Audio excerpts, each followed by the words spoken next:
Hello, everybody. It's Friday, June the 6th, 2025, and it's time for a brand new episode of AMA Air. Coming up today, the indoor Nats have concluded. We're going to tell you how you can find out the results. I'll share my interview with Jay Smith on the 50th anniversary of Model Aviation Magazine, plus my recap of Joe Nall. All that and more coming up today on AMA Air.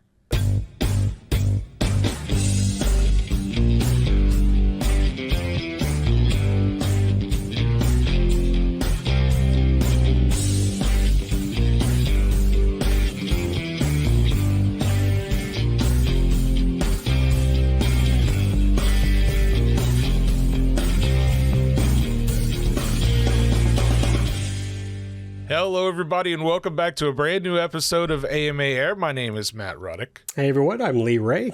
Lee, you're back. You're freshly back from the great Triple Tree Aerodrome in South Carolina and the Joe Nall event. We're going to talk about that here in just a few minutes. What else is new down there in the great state of Texas? Rain. Funny, here too. Here too. No, not much. Just picking up all the pieces from my trip from South Carolina, getting all the mud off my tires.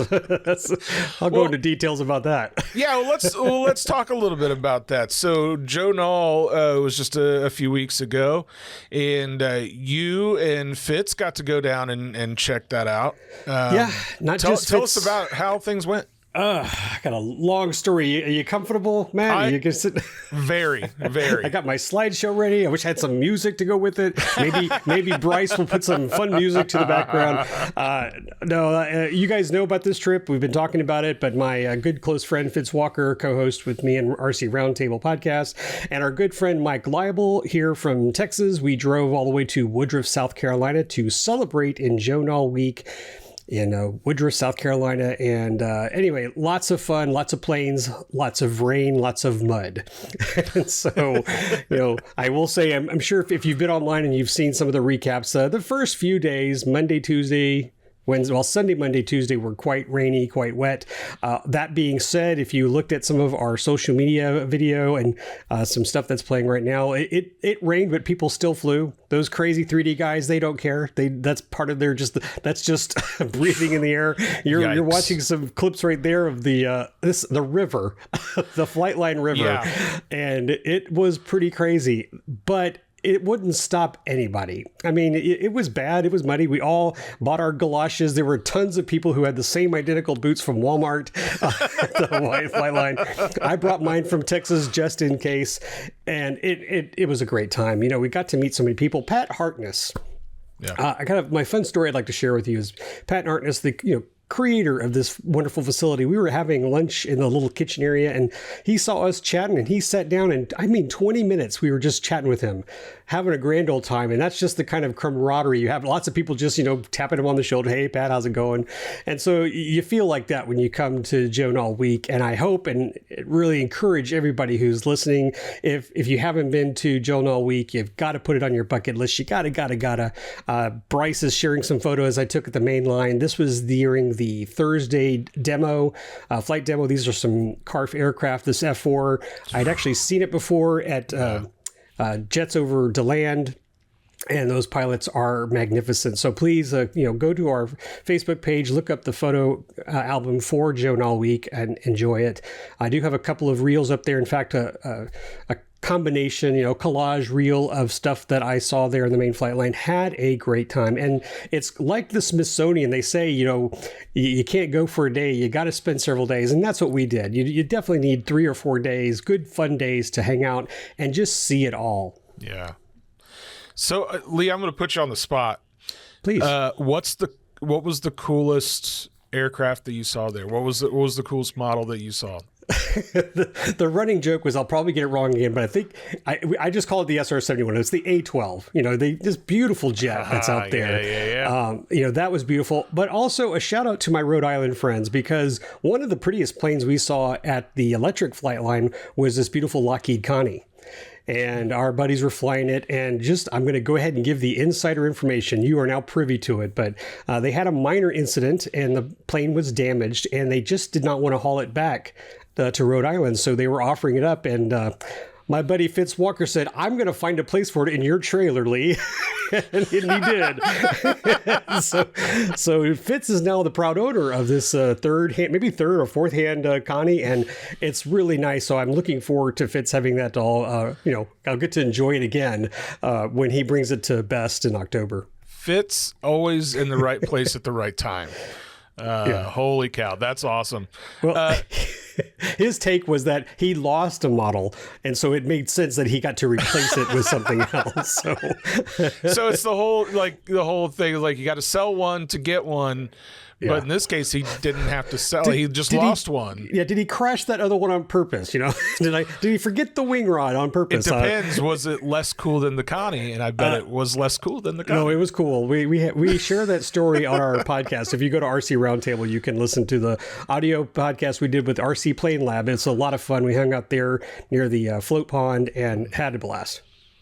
Well, I'm glad you mentioned the A12. I saw some photos of that, and boy, is that, it's not a big secret. That is one of my favorite aircraft of all time. I'm an SR-71 junkie. I feel like and A12 along with that, but so I'm a little jealous. I saw the photos and it looked really cool. I'm jealous. If you linger a little longer, Bryce, it's going to come up after this Super Chipmunk, which, by the way, beautiful carved model. It's the pilots are magnificent on flying those things. But I think really the pass, the high speed low pass, which I'm sure picked up some grass clippings by that A12, was very impressive, and you just wanted to see a lot more of that.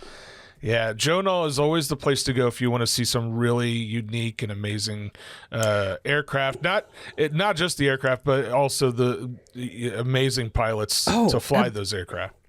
Yeah, I'm going to say I'm terrible with some names there, but you go to the 3D flight line and you've got young kids. Mm-hmm. Some were 11, maybe even younger, who were doing flight demonstrations, and it's beyond my skill, but it's certainly not beyond my appreciation because those pilots are quite amazing. And even if they dorked a few, you were still like cheering them on because they were pushing the edge there. Very cool. Well, guys, again, Joe Nall Week, it was just this past May 9th through the 16th. They were celebrating their 43rd anniversary, which I think is worth noting. That's how long this event's been going on. And it's really incredible to see an event like this be going on for that long and for and to be this strong. Successful, yeah. Yes, exactly. Yeah. If you guys want to learn more about Joe Nall Week and the Triple Tree Aerodrome, go over to tta.aero and learn more about that event. And I'm sure they'll be announcing the dates for the 44th annual Joe Nall Week very soon, so you guys can start making your plans for next May. Yeah. Also, a couple of podcasts or shows ago, we had Rob Williams from Triple Tree on there, so he can provide you a lot more. Just back up a few AMA Air episodes and tune in. Absolutely. Well, guys, we also want to tell you a little bit about something going on here at the AMA headquarters coming out of our building and coming from our foundation department. They have started this new initiative called the AMA Club Training Day Starter Kit. And you can learn more about it by going to modelaircraft.org/AMA-club-starter-kit. We'll have a link in the show notes below. But this initiative was started after our foundation director visited some various AMA clubs earlier this year and late last year. And a consistent topic that was brought up throughout all of the clubs that he visited was a desire for some assistance from the AMA in supporting local club training efforts. And that's really what this is all about. The AMA Club Training Day Starter Kit was created to cater to the needs by choosing from 4 different kit options that clubs could get involved with, including getting an Aero Scout trainer. They could get a Blade helicopter, a real flight simulator, or they could get a social media package to help with their social media marketing. All of these kits come with a set amount of money to put towards social media marketing as well, and ensuring clubs can advertise their events to their local communities. So this is all funded by grants through the AMA Foundation. Now, it's a limited number of kits that are going to be able to go out to each of these clubs. And I think as of now, I think they have already all been spoken for, if I'm not mistaken. But the good news is for you guys is that this will be hopefully an annual thing. So next year, a whole new allotment of kits will be able to go out to clubs at some point early next year. So be on the lookout for that information.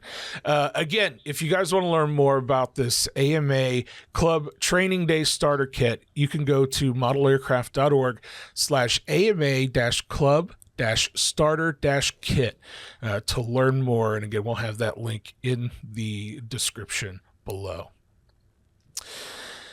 Well, Lee, one of the things that we're celebrating this year is the 50th anniversary of Model Aviation Magazine. You got your issue right there. That's the most recent issue.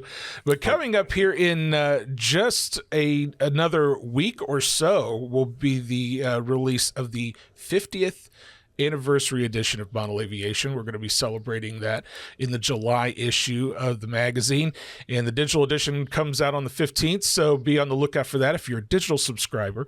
If you're a print subscriber, you get that later toward the end of the month. But Lee, you got the opportunity to talk to our executive editor of Model Aviation about the anniversary, right? Yeah, Jay and I sat down and just opened the floodgates about Model Aviation Magazine.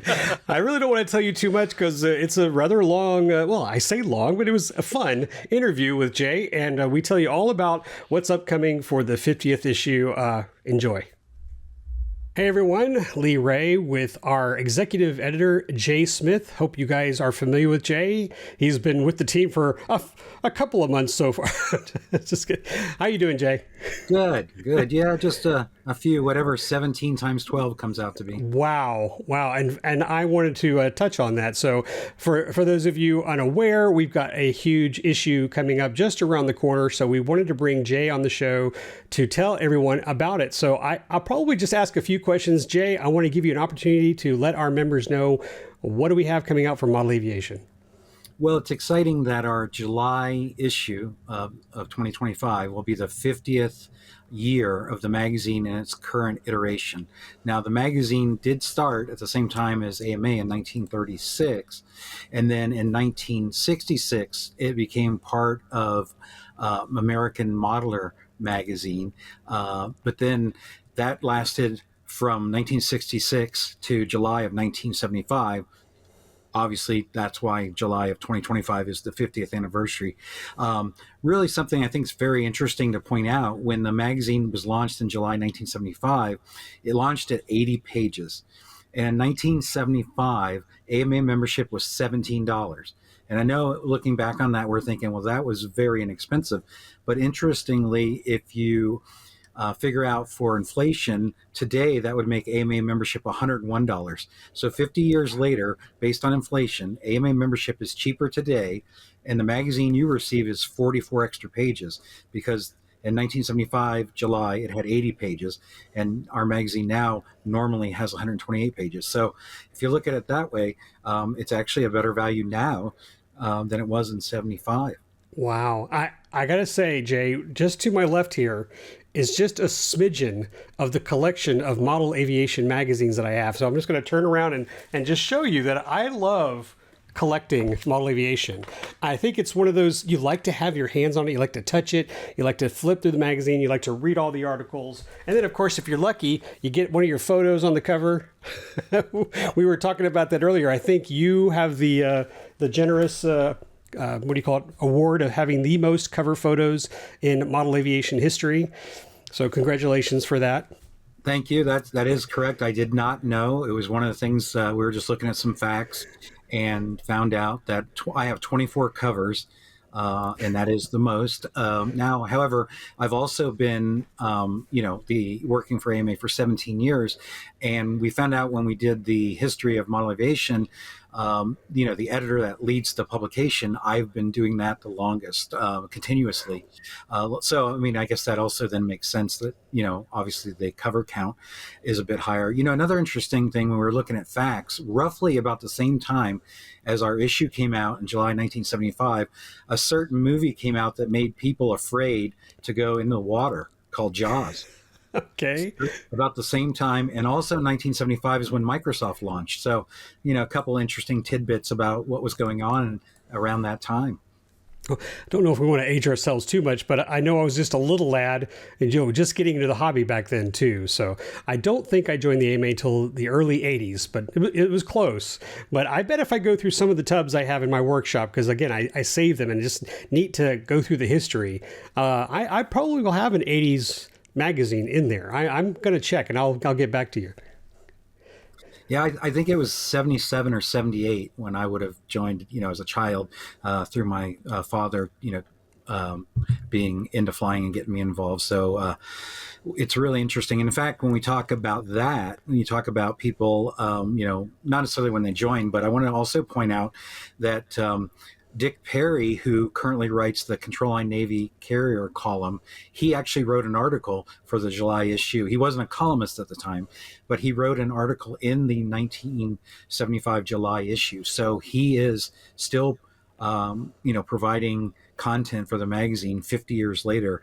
And so he is featured in the July 2025 issue. We featured him as the I Am the AMA to celebrate that he's been contributing for 50 years to Model Aviation Magazine. As he should. Let's celebrate that. Wow, you do not have that many writers lasting that long. So thank you so much, Mr. Perry, for sticking with us for so long. Absolutely.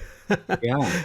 I wanted to include a story that about the magazine. As a kid, it was for those who are in the hobby, like the Sears catalog of requests that you wanted your dad to buy. So I'm just curious, of all the planes and stuff that you've seen coming through the magazine, is there some plane that you remember seeing and then going, I have to buy that, and doing so? Is there any history like that for you? Well, my first airplane that I built myself was a Carl Goldberg Eagle II. And I did, it was a trainer, and I liked the look of that airplane. So I didn't purchase it myself. My father purchased it. Interestingly enough, obviously being the first time I had ever built an airplane, it was okay, but it could have been better. So it turns out we went to the movies. Might have been to see Star Wars, I'm not sure, but I don't remember, but we went to the movies, and our dog took the fuselage as a chew toy. So the fuselage was destroyed by the time we got home. So my dad ended up getting another kit, and I got to build it again. So, and he wasn't happy because of the financial ramification, but I kind of enjoyed being able to build it a second time because I learned so much the first time around. So, never got to the point of flying the first one because it wasn't completely finished when it was destroyed by the dog. But, thankfully I didn't destroy it, in my first flight or anything like that. Yeah. So the magazine, of course, it's to give information to people. We have tons of great writers who write articles on various topics, but I think another shout out goes to all the vendors over all these years who have, submitted their aircraft and their parts. And I can sit here and think of a lot of crazy parts you see sometimes in the back of the magazine that you go, I really need something like that. And in fact, I do still to this day have a little servo tester that unfortunately the vendor's no longer in business, but I remember seeing that part in Model Aviation. And I'm sure there are a lot of people out there who see those ads, who see those contraptions. And we want to thank all the contributors, the vendors who have put their product out there. Absolutely. I agree. The magazine is here to inspire, inform, and instruct, and that's what we've continued to do and try to do. And I definitely want to thank everyone who, from launching the magazine in 36 and launching the magazine in 75. In July 1975, they only had 2 months to launch the magazine as we see it today, and that's a really short amount of time. But yeah, we definitely want to thank everyone who has contributed to the magazine, whether it be an advertiser, a writer, the people that have supported the magazine, everyone that's worked on the magazine, that works at AMA. I mean, everyone. I think that it's just amazing to be at 50 years and its current iteration, and it's definitely worth celebrating. It's certainly a big anniversary, and we look forward to everyone getting the magazine. We actually are using a little different cover stock on that issue to really make it stand out, and we've got a really special cover plan. I don't want to give away too much, but it's a collage of several covers to pay tribute to 50 years, and we have a logo that we can share that was created for the 50th anniversary of Model Aviation. So we're really excited about that. We're also publishing an article that was in the issue back in July 1975, the Dart 2, which was supposed to be a carry-on from the Delta Dart, and it actually has full-size plans in the magazine. So just for some nostalgia, we're going to reprint that, so people might want to build that. And it was designed by Frank Ealing, who also designed the Delta Dart. So we also have an article on the history of the magazine. I don't want to give away all the content, but obviously a lot of it is around celebrating this milestone, because it's really super exciting. And I hope that when the readers get the issue, whether it's digital, print, or both, that they'll really, appreciate it. And, like your stack of magazines there, Lee, that this is something they'll want to keep for a long time, because it's a really big milestone. That's true. And you mentioned just briefly there that, we also have the digital version. I think you wanted to mention about how long we've had that going. Yes. So the digital edition launched in August of 2012, the August issue. So we've had the digital edition for nearly 13 years now, which has been great. I remember when we first got it, I actually had an iPad. So I looked at that first issue on my iPad, and it was just really neat to have that for people who want their content that way. I do understand, and we were talking about previously, Lee, that, there is it's nice to have a print issue in your hand, but we need to be where people want us to be, whether it's print or digital.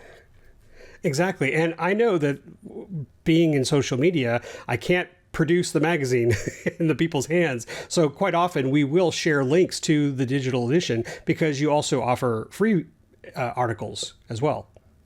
Right. Yeah.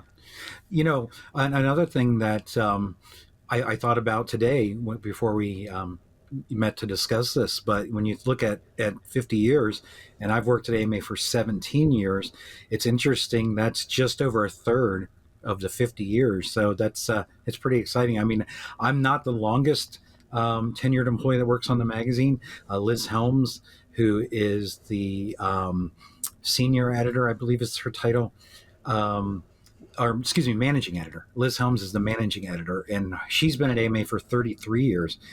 So it's just amazing the amount of time that people have worked on the publication. And Jennifer Alderman has worked on the magazine for. She just recently celebrated 25 years at AMA. So a lot of tenure working on the magazine, and some new people as well, which is great. That's also great. New ideas, new excitement. But we're definitely proud of it. We try to put out the best magazine, obviously, that we can. We all put our names on it. I would always suggest, if you look at the editorial page, there's a masthead that lists everyone that works on the magazine, and everyone does their best to put out the best magazine we can month after month. So definitely want to give everyone that does that a shout out. Another thing that I'll mention really quick, there was a suggestion that we might start showcasing employees to kind of like the I Am the AMA, so that the readers can better understand some of the people that work at AMA, because you don't always meet them at an event. And so we're going to start doing that, where we will have a one page to showcase an employee, and they'll give some information about what they do at AMA and how long they've worked at AMA and what their hobbies are. So we hope that the readers will appreciate getting to know more people that work at AMA that you might meet one day or talk on the phone with one day. So that should be rolling out. There might be one in the July issue. If not, we're going to use that when we have a spare page, because people might not know this, but the magazine's put together 4 pages at a time. So we can't, like 128 pages, we can't just add a page or take a page away. It's in a 4-page increment. So sometimes we'll have an extra page, and we're going to use that to do the employee spotlight. So I'm excited to announce that. That hasn't been announced outside of the building, but we look forward to showcasing all the employees who would like to take part in that.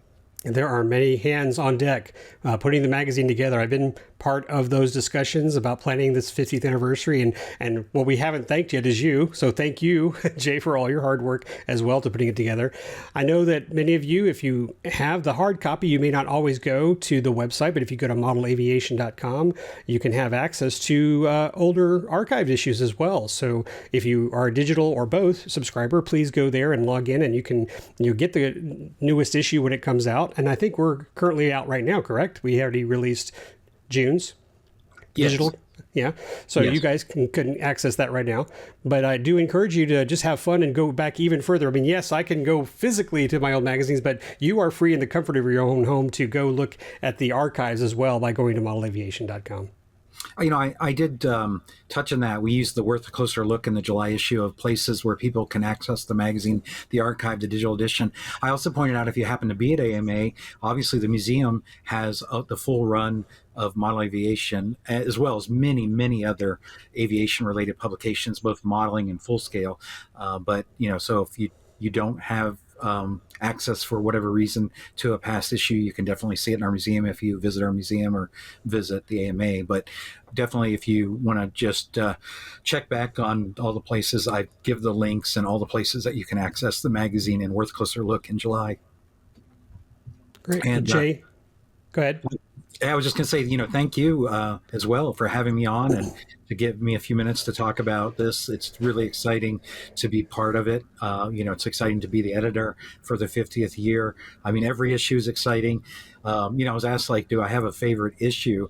That's really hard, because we put so much work into every issue. And a lot of times I find people who, if it's artists or writers, they say, whatever I'm currently working on, maybe that's the easy answer because we're putting all the effort into that. But as we said, you can go back and look at any issue, during my tenure or before my tenure, and we want all of them to be great. But I would say one thing that was really exciting for me is when I got to interview Tom Schultz from the band Boston, because I grew up being a huge fan of Boston.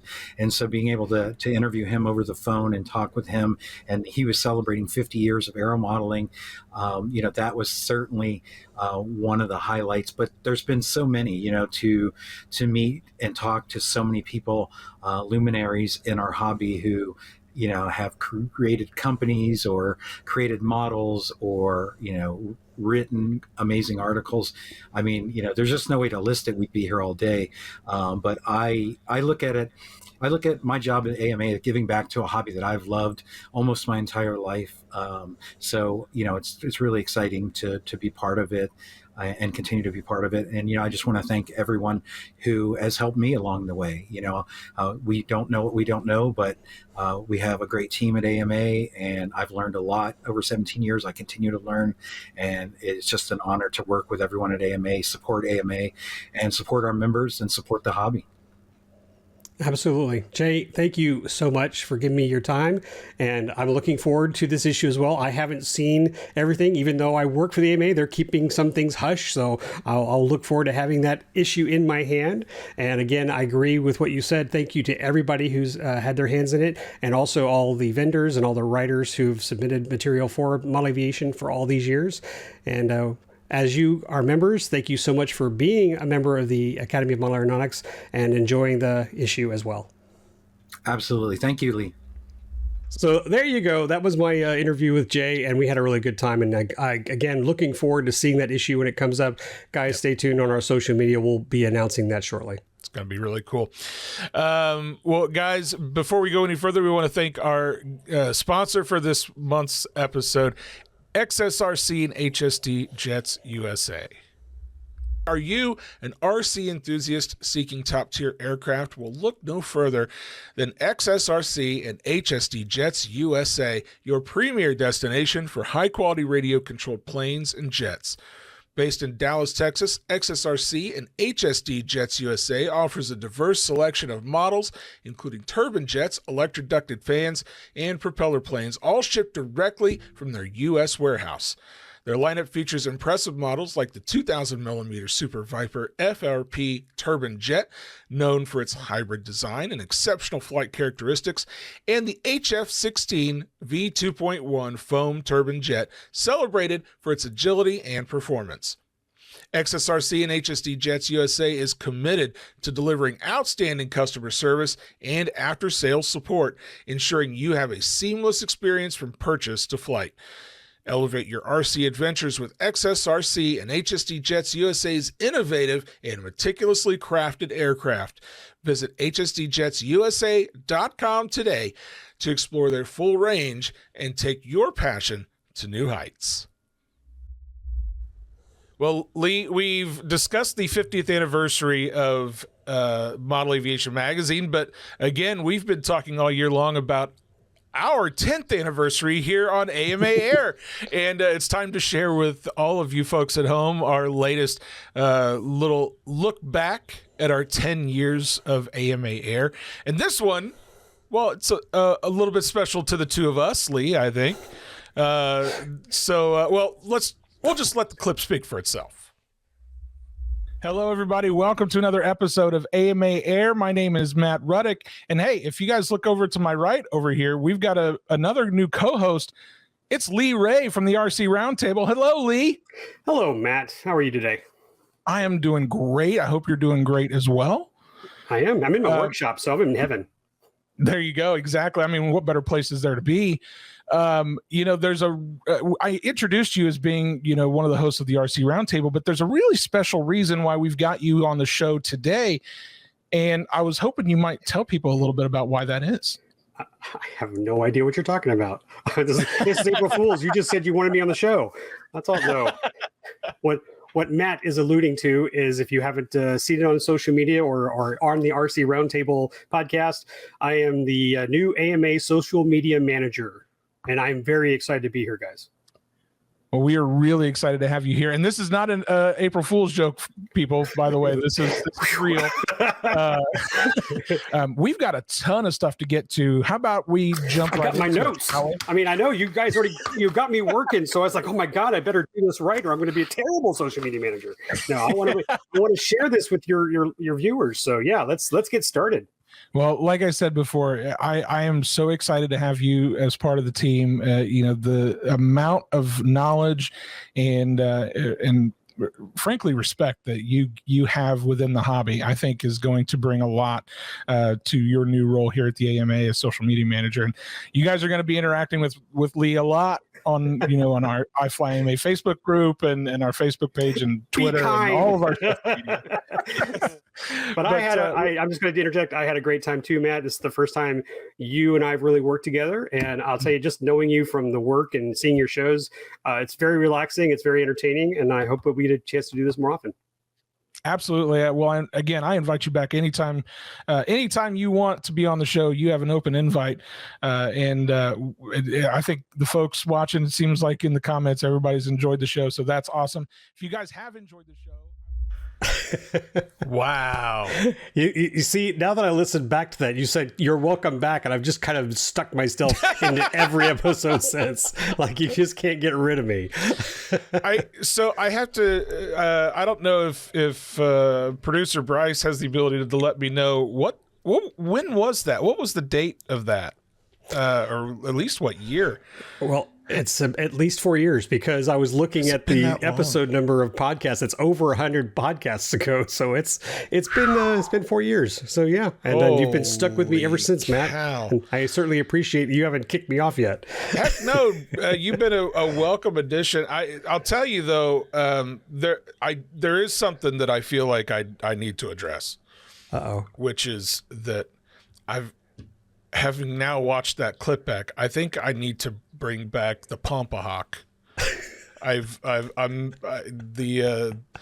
hairstyle I was rocking back then. Holy cow! I forgot about that. I will just take my Sharpie and do some comb over lines. Just add a little bit more hair there. You're welcome. I'm content. I'm dealing with it. But I will say, I like working in my office for a couple of reasons. One, it's air conditioned. But two, it's I've improved my lighting and my microphone. So that's a bit. But I will say I miss being in my workshop because it's always a fun place to be. And I'm sure those of you, hopefully, who are maybe even watching from your workshop, it's just that Zen-like place. So you feel like you can talk more about the hobby when you've got them more around. So I did have to display some of my toys behind me, but this has been a fun ride, definitely a fun ride. So thanks for sharing that look back. Well, I have to thank our producer Bryce for chiming in here in the private chat. Let us know that was April 1st, 2021. Holy cow. I was just joking about that. It really was April Fool's Day. I seriously was like, oh yeah, that was probably like 2023 maybe. Like it doesn't feel like it's been 4 years. So that's wild. Time flies when you're having fun. We have been having fun. Well, Lee, speaking of having fun, let's talk about our Club of the Month for this month of June, shall we? Sweetly. So our Club of the Month is the Las Vegas Soaring Club in Nevada. And they, I think what I like about this club is that I've seen their Facebook page. They do have a good group that does some training, but they are a gold leader club. They've got a facility that's kind of unique where they're just outside of a shooting center that's leasing them land. Now, they don't have a lot of amenities, but they do have a really nice runway that the crews have put together. And it's also a good collection of skills. So they have soaring, they have helicopters. You see basically all their cars just back up into the runway. I do love this. I'll scroll to the top. I just love that photo, the helicopter. It's just, the perspective. It's not a full scale helicopter, but I just love the background view that they have. But they seem to be very busy. And something else that I liked, and I gotta love when there's training going on, is that they work with other clubs to do a partnership and a swap meet. So I highly encourage most of our clubs that are listening to get with your other clubs, partner together, work together, and come up with some events that you can do together. And as we always talk about, they have a really nice website. So it's very welcoming because it has the word welcome right there and then everything you need to know. And another unique feature that they mentioned is that they installed a weather station, which they installed, but they share it with the gun range. So the gun range sends out information to their members and says, hey, here, by the way, the weather station's right there, and they run it. So again, that's with a partnership. But going back, I just want to give a big congratulations to the Las Vegas Soaring Club and enjoy your Club of the Month trophy. Awesome. Very cool. Congratulations to them. And we also want to talk about our IFlyAMA cover photo contest for this month. Of course, you guys know if you've been watching the show for any length of time, especially if you've been watching for the 4 years that Lee's been around, you're going to know that you go to facebook.com/group/IFlyAMA to join our IFlyAMA Facebook group and to get involved in our cover photo contest that we have every month. Lee, let's talk about our cover photo contest winner for June. So this submission was by a gentleman named Pete Foss, and he just shared a fun photo at CEF of two guys in their aircraft. That's all you have to do, folks. It doesn't have to be a fancy airplane. You don't have to be dressed up. You don't have to have a bow tie. You just show people having a good time. So Pete, thanks for sharing this because you got a lot of likes. Obviously, a lot of people who appreciate CEF. So you'll be on the cover of our June IFlyAMA group. Love that helicopter we got in that shot, too. There's some good-looking airplanes there, and they're obviously having a lot of fun out there at CEF. Well, guys, of course, if you want to enter a photo into the IFlyAMA cover photo contest, go to facebook.com/group/IFlyAMA. There's a pinned post at the top. You can submit your photo there and see who gets the most reactions and likes and all of those fun things for next month, and see if you can get that cover photo spot for the month. And even if you don't win, let's just say this, if you don't win, you don't get all the likes, please share your photos because there's always some good comments. People like to have ask questions, find out what you got there, and maybe find out where it was taken so they can go there. You never know what conversations you can strike up in the IFlyAMA group. That's right. Guys, we mentioned earlier about some of the things that the foundation is working on, but the AMA Foundation also has a sweepstakes going on right now. You can go to modelaircraft.org/foundation for more information. It's the Fly More, Mow Less sweepstakes. That grand prize is that Limo robotic mower, which is super cool. Sorry, Lee, you and I are not allowed to win.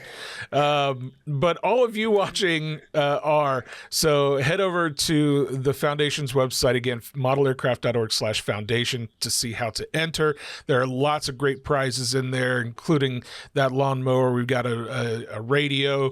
We've got an AJ aircraft airplane there as well, among lots of other stuff. And I think they're going to be adding prizes over the course of the next coming months as well.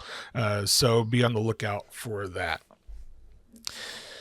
We also wanted to let you guys know about our National Aero Modeling Championships. As you guys know, the Nats, we are in Nats season, baby. We are in Nats season. The indoor Nats actually just wrapped up last week, I think it was. And if you guys go to modelaircraft.org/Nats and click on the Nats news there, you can find out all of the results from Johnson City in the indoor Nats. I just realized I had the wrong page up, so I can't really talk about it. So now I've got the right page up, and I can talk more about it. That's how we roll. Hey, you know what? It's what I do here. So if you head over to Nats News, they have a document there that has the results for all of the indoor events there in a nice, handy little spreadsheet that you can go through, and we've also got some Nats News articles, blog posts there that you can read to find out how things went out there at the indoor Nats, and great content, photos and video. Absolutely. We always get some really good content from our indoor Nats competitors, so we're always looking forward to that. The other thing we want to let you guys know about is that the outdoor Nats are getting ready to start in just about a month. We're talking about July 5th through the 7th is the first event, baby. The first outdoor event happens July 5th through the 7th, which is RC Pylon Racing. So I know, Lee, you're going to be coming up here to help cover for social media along with your buddy Terry. I'm super excited to see you guys here on site, and I'm excited also to see all the awesome Nats competitors to be here too. Yeah, looking forward for you guys to reach out and contact us and grab us and let us know if there's some stuff that's worth videotaping, recording, noting, because I don't know all the disciplines and the routines, so I'm sure there's going to be people instructing us, giving us the goods on this is what you need to cover. So looking forward to that. Absolutely. And of course, for those of you that can't join us here on site for the Nats this year, be sure to bookmark modelaircraft.org/Nats in the Nats news section of the website, because we're going to be posting blog posts just about every day that the Nats are going on. So be sure to have that bookmark so you can check every day to see the latest updates of what's going on out at the outdoor Nats. Again, that starts up July the 5th. And another congratulations to all of our indoor Nats competitors that just wrapped up just a couple of weeks ago. So thank you to all of those folks out there at East Tennessee State University. Well, Lee, what do we have left? Are we out of stuff to talk about on the show? We have so much stuff to talk about, but I think we'll wrap this one up because, it's been going on quite long. I rambled on Joe Nall. We talked about Model Aviation Magazine, but I think we'll have a lot of fun coming up when we do Nats in July. Yeah, I'm really excited to see you guys here. We're going to try to do some fun stuff for you guys at home, so be sure you subscribe to all of our social media channels to see all that fun stuff. But in the meantime, we want to thank all of you fine folks at home for watching this episode of AMA Air. We'd love it if you go down and leave us a like and share a comment down below. That helps us out in the algorithms and lets more people see our show. And of course, if you you guys are not yet a member of the Academy of Model Aeronautics, head over to modelaircraft.org/join and see what the AMA can do for you. Lee, thank you so much for being here once again. Hey, you're welcome back anytime. Thanks, Matt. I didn't extend my stay, you're saying. Okay. Yeah, no, you're always welcome anytime you want to be here. And as well as all of you at home, you're welcome here every single month for every episode of AMA Air. And until next time, we'll see you guys later. Happy flying, and we'll see you next time.